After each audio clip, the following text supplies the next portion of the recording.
Thank you very much for tuning in to That Will Nevr Work podcast.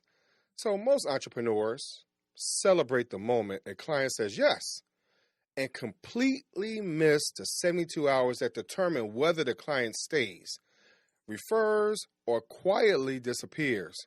So our guest today, Bradley, has spent years inside high-growth, founder-led companies building the systems, the teams, and the client success frameworks that turned a signed contract into a long-term relationship. And the brutal truth he brings to this conversation is that the gap between a business that compounds on itself through referrals and retention and one that bleeds clients out the back door as fast as it signs them in the front. So this is almost always decided in a window most entrepreneurs don't even know really exist. Let's talk about it right after this.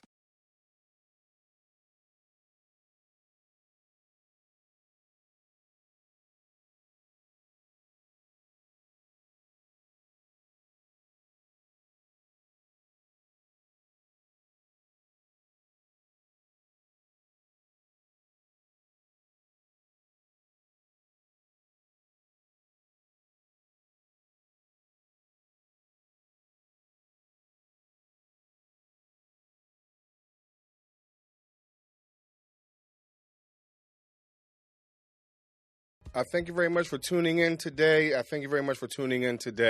So our guest is a branding and operations CMO for our founder-led companies, client success architect and founder of Level Up Influence, a 5-year content creator and operator who turned the unsexy, underestimated world of client onboarding and retention into a revenue superpower, taking one B2C training company from $650,000 to $1.5 million in under 6 months.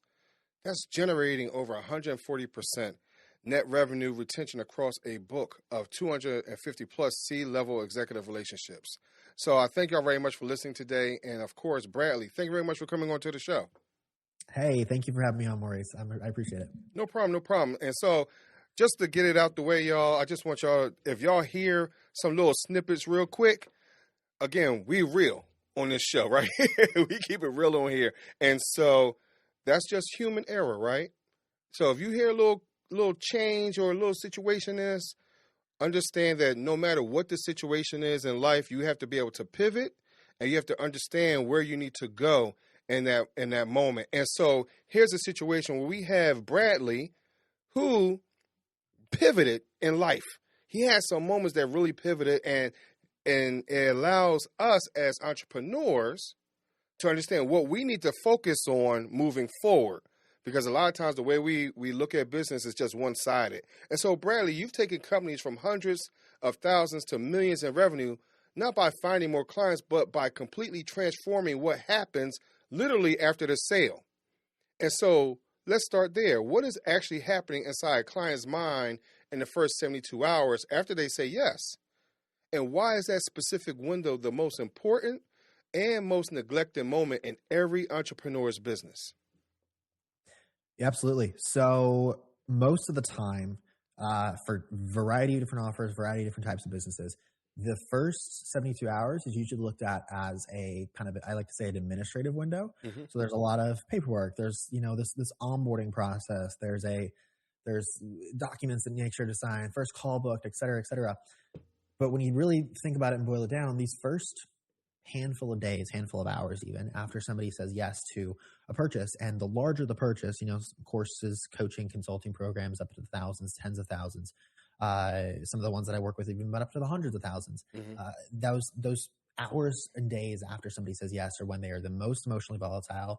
They're the most anxious about the purchase because they've said, okay, wow, did I make a mistake? Did I do the right thing? Like, I thought this thing on the sales call. Do I feel this thing now? Like there's so much going on internally. And instead of leaving that to chance, I encourage people to, why don't we really, really design this opportunity, this time, to be very intentional in terms of setting a cadence for how you're going to show up for the client, in terms of getting them to a point where they have a lot of emotional equity built into the process, and they feel really good about working with you.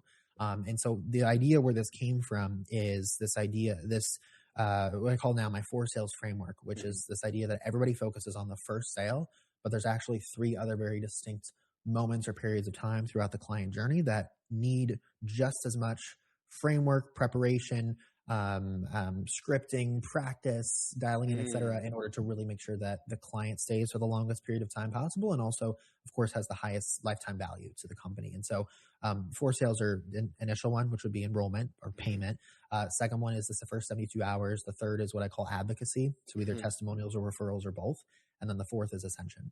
And so breaking down the like frameworks, very specific how-tos for all 4 of those is what I focus on. And so to your point with the very specific first 72 hours, what I will say is that one I think has the most leverage for the rest of the process. I think if there was one to get right out of those 4, it would absolutely be that one. And so the term that you use, customer journey, sometimes we hear that. I'm going to be honest. I've had some clients who's come to me and say, Maurice, what is this customer journey thing I keep saying on MailChimp? Something like that. And they don't know how to explain it. And so can you give a brief explanation? What is the actual, what does that mean as customer journey? Because sometimes we don't really know that terminology like that. Definitely. My take on that is probably going to be a little bit different than what I think a lot of people will initially think of. When people hear customer journey, they think of, oh, well, it's the time when you work with the client after they pay. My definition of customer journey is the entire time that they're aware that you exist and they're aware that you could be a potential solution to their problem. So that starts with, what are the promises you're making on the front end? How is your marketing position? How are you selling to them? What promises are you saying I can hit? And then are you strategically over delivering on those promises to build emotional equity with the client as you work with them, all the way up into how are they offboarding whatever you're doing? How are they moving on? Are they referring people? Are they ascending into another offer that you provide? Are they upselling, downselling, et cetera? So it's that entire time of awareness that you could be a solution to their problem, from marketing, from first kind of touch, all the way to what does that kind of exiting or next step look like with or without you. So should I look at them as them being human? Because sometimes we don't look at these clients as just regular people. Sometimes we don't even look at ourselves as just regular people, right? You know, again, it's the idea of just having a conversation and understanding what that person is looking for, right, as you're talking about beyond that first hour or 15 minutes. So now I have to be a little more personal, maybe? Especially what happens if I'm an introvert? Bradley? Well, what I will say is, fortunately, 2026, AI is a real huge leverage. A lot of the processes that I will install when people hear, somebody working on client success or somebody working on getting clients better results, a very big concern or question or thing that comes up in people's minds is, oh, well, you're just going to tell me I need to spend more time with the client. So you're going to tell me that I need to make sure that my team, my CS team or whoever's delivering the stuff, they're more available to the client so they can answer more questions. And I'm like, no to all of that. What I'm telling you is make sure that you can strategically over deliver on whatever promise you made them on the sales call. Like that is the simplest explanation of what I do, is making sure that you can at scale deliver or over deliver on whatever promise you made, because that is the only way to increase LTV when you really break it down to bare bones. And then of course that's the only way to increase your revenue, through not getting more clients, through not adding more volume of clients. So with all that being said, it's not about spending more time with clients. It's not even about setting better boundaries and things like that. It's about strategically making a promise, over delivering, like very, very simply put. Oh, Bradley, you keep using these words, man, that I'm a little afraid of, man. Like, you keep saying, like, over-deliver. I don't know if I could under-deliver, let alone over-deliver. But I'm saying that because a lot of times we don't really know what that looks like and what that means, because sometimes we don't even know our own structure yet. We don't know our own frameworks enough to even over-deliver. So how do I know how to build that to make sure that I am accomplishing what you're talking about? Yeah, no, it's a fantastic question. The part that I always find really interesting to work with people on, many parts, but one of the parts is the relationship between sales and delivery. I have some clients that it's literally just them. It's a one person machine with a VA or a contractor or two. Mm-hmm. They do the marketing, they do the sales, they do the fulfillment. Done and done. I have other clients. My largest client has a team of 10 client success managers, a couple of salespeople, whole team for front end marketing branding. They're not involved in the day to day, et cetera. So very wide range of things. But what I always find, regardless of the size, is that people prefer, it's more comfortable to, on the sales, within a sales capacity, within a marketing capacity, talk about or promise or set these expectations of all of these different features of what they could expect to deliver on the back end. Mm-hmm. So it's like you just added a new feature to, maybe you're a SaaS thing and you just added a new feature to what you're doing. What's the first thing that you do before like even like testing it out or rolling it out with a client? You talk about it, you market it, you roll it out to your email list and you say, hey, we just added this. You could consider upgrading to get more access to it, blah, blah, blah. Let's say that you just added a new, a new specific, it's a B2B consulting offer, and you just added a new feature to your back end where you, review a specific call framework, or you built out this new course inside of your coaching program or whatever. The first thing you do is you email your list, you shout it from the rooftop, you promote it, etc. My question is always, what is most useful on the front end? But what is most useful to save for the back end? Because if you are always promoting, always marketing, always selling all of these features, all of these, different features, benefits, whatever, what room is there left over on the back end to then over deliver on those? Because if you're always promising, you're always marketing, you're always selling, the expectation is that all of those things are going to happen. Mm-hmm. And then if and when they don't, which, let's be honest, we're all human. Sometimes it doesn't. A lot of times it doesn't, especially at scale, especially when you're going really, really fast. There's a lot of friction, and that's fair. It's normal. Nothing wrong with that. But when it happens underneath what those expectations are then set as, the client gets upset. You're like, well, wait, we never promised this would be blah, blah, blah, blah. But you implied that this was all going to be perfectly aligned with what they needed on the back end. So all of that to be said is the challenge I give people in terms of back to your question of, how do I know how to over deliver on what I'm promising, et cetera? Think about what holds the most leverage as a front end marketing. Hey, I promise we will do this, or this is what you can expect. But what holds the most leverage as saved for a back end kind of unmarketed moment of, hey, we're also going to give you this. And it's just a wow. And it's like, oh my gosh, I can't believe they did this for me, when all along you knew and you had it baked into your delivery that you were going to do it anyways. So there is something that you mentioned that a lot of times we hear, and I'm going to be honest with you, being a coach, you go to all these conferences and talk to other gurus and all that type of stuff. You always hear the term always be selling, right? And unfortunately, because we're always in that always be selling mentality, as you're stating, we're not really working. We're not delivering, let alone over delivering on a situation. So how do we turn down that tone a little bit? Because again, social media looks like we're always selling something, right? Hey, go to visit our website, all that type of stuff. But how do we really deliver on what we're talking about if we have that baked into our psyche? Because even the gurus are telling us to sell 100% of the time. Absolutely.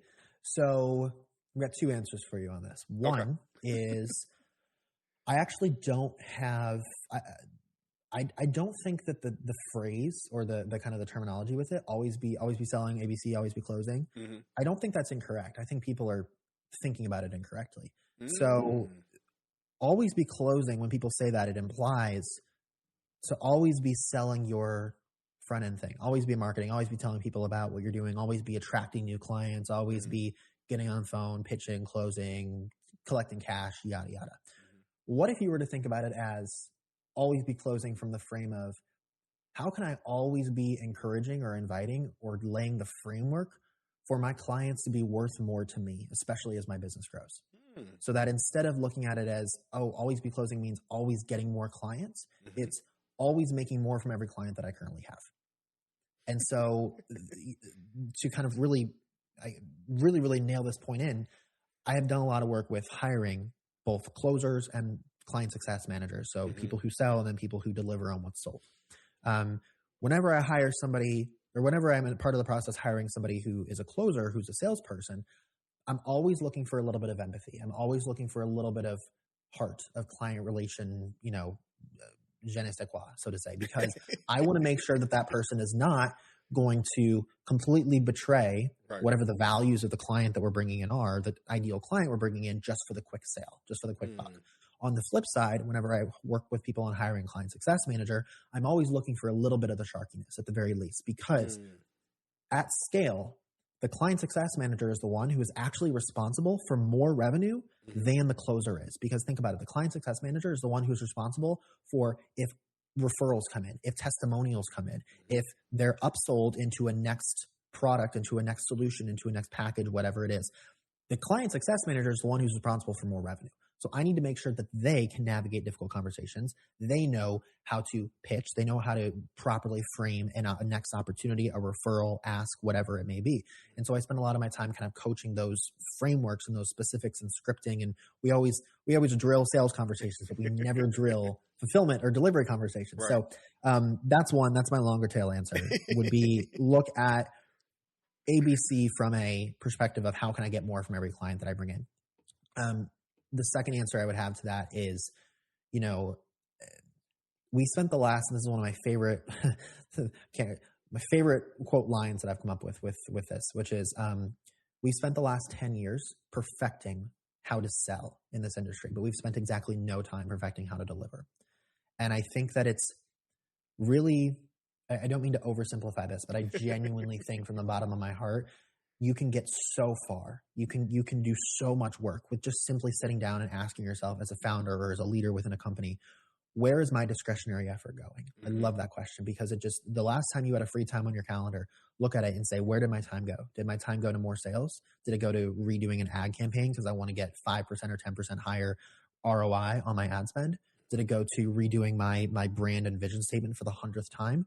Or did it go to looking at the client journey, speaking with the client, speaking with the CSM, and saying, how can we make sure that they're 5 to 10% more likely to upsell into a next thing? So I'm not saying all of your discretionary time, of course, has to go to that. Right. But the challenge I have for leaders and founders is, when was the last time your discretionary effort went to that? And if it was too long ago, then I would challenge you to take a hard look at that. So there's a few things that you touched on that just run through my mind. So I'm going to be honest with you. But it all comes down to one word. Well, two words: quantity and quality. Yep. And so I understand that you need a whole lot of numbers, because you're not going to get everyone to buy in. So you need the numbers, right? But you also need the quality as well, on both ends. You want to make sure that you have a quality client, right? But you also want to make sure, as you're talking as well, making sure that whatever I'm going to deliver on is quality as well. Yep. Because as you're stating, if I haven't reviewed it in the last 5 years, am I out of touch? Have I missed the mark? Because again, the people that we're trying to reach today are not necessarily the same as they were 2 minutes ago, let alone 2 years ago. Right. And so how do I fit that in? Again, if I think that I have, because as a founder, I think that my product is the best, right? But sometimes in that we get so blinded by it that we don't understand the real quality of it. So how do we pull back a little bit just to understand where we are, to take the constructive criticism, then to move forward? I think it comes down to looking at which of your clients are not only worth the most to you, but are also the most scalable and most enjoyable to work with. It's a different mentality than what, again, as we said, a lot of online guru people are talking about. But not all revenue is good revenue. Like, not all revenue is quality revenue. I mean, just humble brag here. Like, I don't mean this to come off as assy as it probably sounds. I probably turned down over $200,000 in recurring revenue last year in the business, identifying people that were just not going to be a good long-term fit, who I couldn't see or had no interest in working with for years and years to come. Because I knew that even if I were to take in that $200,000 in revenue to the business, some of it would recur, on a monthly, month-to-month thing, whatever. Sure, great. But I knew that my time and my effort which is always limited, will be better spent and would have more leverage if it was spent with others who I saw a longer term relationship with, who could identify and say, okay, this is the type of person that not only I enjoy working with, but they will get the most out of what I have to offer because their culture already aligns with the type of businesses I want to work with. Their culture already aligns with something that could scale really far and really fast in this space. I'm not saying I'm the wizard. I'm not saying I'm infallible when it comes to like evaluating that, but I think having that sense for yourself, again, as a founder or leader, I think is so important. And also just being willing to stand up and say, listen, I don't know, 30K, or whether it's $1,000, I don't know, one-time consulting thing or a course you're selling, or it's a $30,000 coaching, consulting, high ticket, SaaS, something, whatever engagement, it doesn't matter. Look at it and say, the time that I need to put in to fulfill, the time and the effort that I and my company will need to put in to fulfill that $1,000 purchase, that $30,000 purchase, will I get more back from it beyond just the revenue? It's not even about the revenue at the end of the day. Will I get more back from it in referrals and testimonials and ascensions, in fueling my company with people that we enjoy working with? Will I get more back in it than just the program fee and just what I'm charging? If the answer is no, having the courage to be able to walk away from that and then seek out other opportunities that do align better.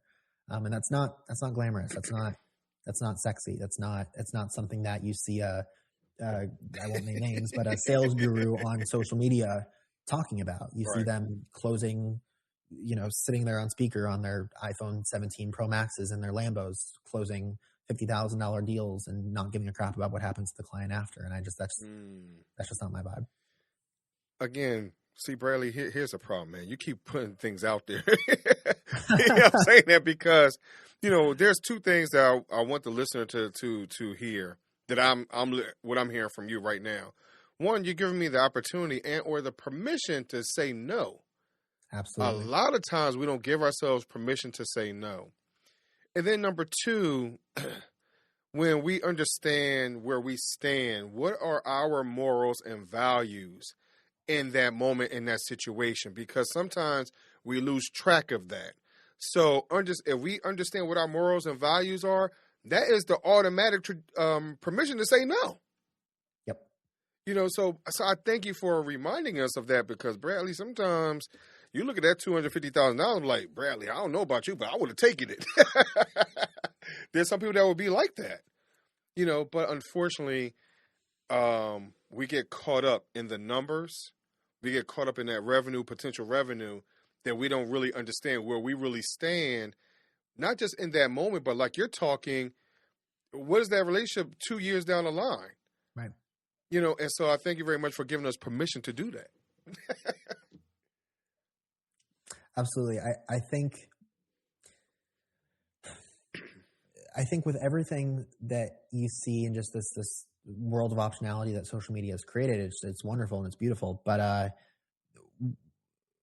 the importance of knowing and of being confident enough to say who you want to work with, why you want to work with them, not just from a business partner or an associate perspective, but from a client perspective, isn't something that I think is really ever talked about enough with this. And it's I back to what I was saying about the CSMs being responsible for the most revenue.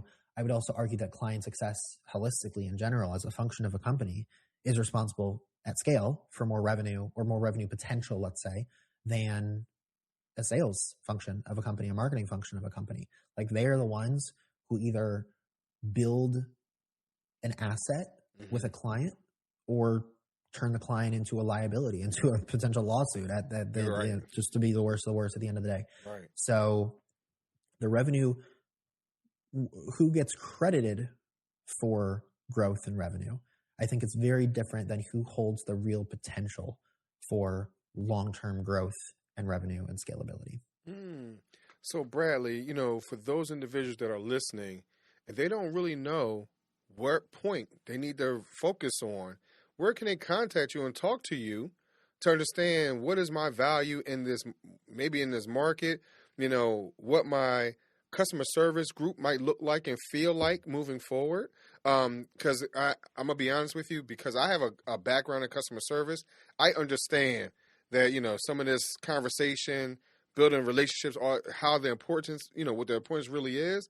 And I have some people that are listening that's like, hey, you know what? I'm only in customer service. I don't know the real value in this. So where can they talk to you and understand that there is another levels to that just basic idea of customer service?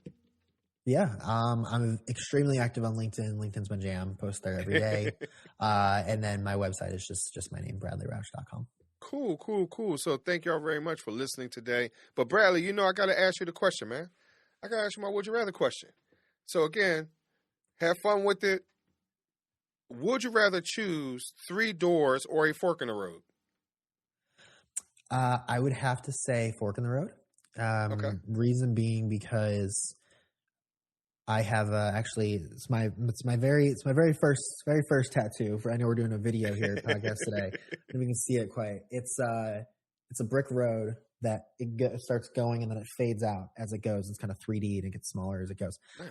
One of my personal philosophies or just ideas that sits a lot in my head, helps me through a lot of stuff, is this definition of self-trust that I built, which is self-trust is the ability to continue walking down a path when you don't know or you essentially give up the need to see what's coming next, basically. And so that tattoo kind of represents that for me. And so I would say fork in the road, because I think oftentimes, especially if you're historical overthinker like I am, we spend way too much time evaluating which way to go and not enough time going down the thing to learn and to see how we can grow ourselves through it, how we can make the most of the opportunity.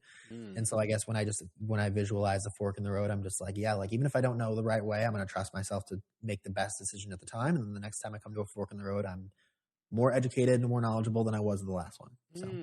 So I know I said that this is the end, Bradley. I just got a question based off of that, because those that are listening, sometimes when we get to that fork in the road, we hesitate, which also causes procrastination, right? And so have you found that in your journey as well, where you're like, you know what, I hesitated too long, I missed an opportunity or whatever it is? Just kind of dive into that a little bit. Absolutely. The biggest one that stands out, and it's very, very on topic, is I was director of client success for an 8-figure B2B coaching consulting company for about 4 years. That ended about a year ago. During that time, I also built a consulting clients, things like that on the side. But the way in which I built that consulting thing was very marketing focused. We did a lot of organic content. I still work with a couple of the people, so we still do some of a lot of organic content, a lot of YouTube content, a lot of podcast stuff, a lot of very front end stuff like that. The reason I did that is because, I'll be honest, I've always known I wanted to do this client success angle, this really building out my own IP and really making my mark on the industry. But I'll be honest, I was too worried about the harshness of the industry, about the feedback, about whether it would resonate well or not, or knowing, just how sales guru-y type, people are into the industry. I was worried about it. But then about a year ago, I was just like, you know what? I am done waiting. I am done waiting for the industry to be ready for this. I'm going to make the industry ready for this. So that's when I decided to completely pivot and build this. So. Nice. I want y'all to follow Bradley, and I want y'all to say congratulations, Bradley. Thank you very much for showing us what it really means, because you got to have faith to do that, right? You have to have some type of moxie to stand up for what you believe in, and then, like you said, not waiting for the moment. You're creating the moment, and that's where this podcast is built off of, where people will say that's not going to work, right? That's where we are. So, Bradley, I thank you very much for coming on the show, and I thank you for showing us what courage looks like as well. Thank you for the kind words, man. I really appreciate it, Maurice. Oh, you're welcome. And of course, y'all, I thank y'all very much to listen to That Will Nevr Work podcast. But of course, I have to leave y'all with a challenge. Map your current client onboarding process hour by hour for the first 72 hours after a client signs. Write down every touch point, every email, every silence. then ask yourself, if you were the client receiving exactly this experience, how would you feel about your decision on hour 1, hour 24, hour 72? The honest answer to that question is your most urgent business priority this week.